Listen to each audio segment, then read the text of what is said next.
हमारे हिंदू धर्म में राम नाम सत्य है का विशेष महत्व बताया गया है।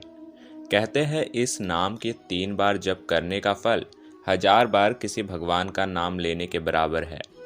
अंतिम संस्कार के समय जब शव को ले जाया जाता है तब राम नाम सत्य है बोलते हैं, जबकि किसी खुशी के समय इन 4 शब्दों का प्रयोग नहीं होता।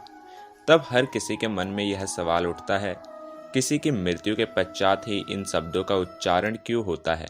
तो आइए इसे समझते हैं। लेकिन उससे पहले अगर आपने अभी तक हमारे चैनल को सब्सक्राइब नहीं किया तो सब्सक्राइब कर दीजिए और वीडियो को लाइक करना ना भूलें। जब अंतिम संस्कार के लिए ले जाते हैं उस समय राम का नाम लिया जाता है। यह शब्द जिसकी मृत्यु हो गई है उसके शव के साथ चल रहे सब रिश्तेदारों और परिजनों को यह ज्ञात करवाना होता है कि जब किसी की मृत्यु होती है तब वह कुछ अपने साथ नहीं ले जाता। व्यक्ति अकेला आता है और अकेला ही जाता है। शरीर नश्वर है और आत्मा इस जीवन चक्र से मुक्त होकर संसार के मोह बंधन से मुक्त हो गई है।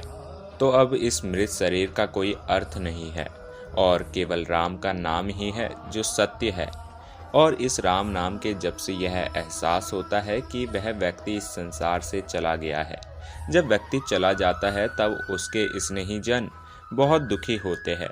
इस अटल मृत्यु की वेदना को वह सहन नहीं कर पाते। उस समय जब राम का नाम का जप करने से उनको उस दुख को सहने की शक्ति मिलती है, उसकी यह वेदना कम होकर उन्हें मानसिक शांति मिलती है। जब घर के किसी बुजुर्ग की मृत्यु होती है तब घर के सारे उनके रिश्तेदार पैसों के बंटवारे के पीछे लग जाते हैं और फिर संबंधों में कड़वाहट हो जाती है। वह यह नहीं समझ पाते कि यह सब लोभ और मोह की माया है। कभी न कभी उनकी भी मृत्यु होगी।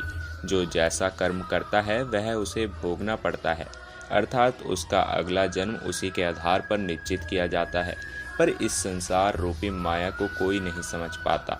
जो समझ जाए वही ज्ञानी कहलाए। इसलिए जब शव को ले जाया जाता है तब राम नाम सत्य है का जप मृतक के लिए नहीं होता, बल्कि उनके स्नेही जन रिश्तेदारों के लिए होता है कि वह समझ सके कि मृत्यु अटल है और राम का नाम ही सत्य है।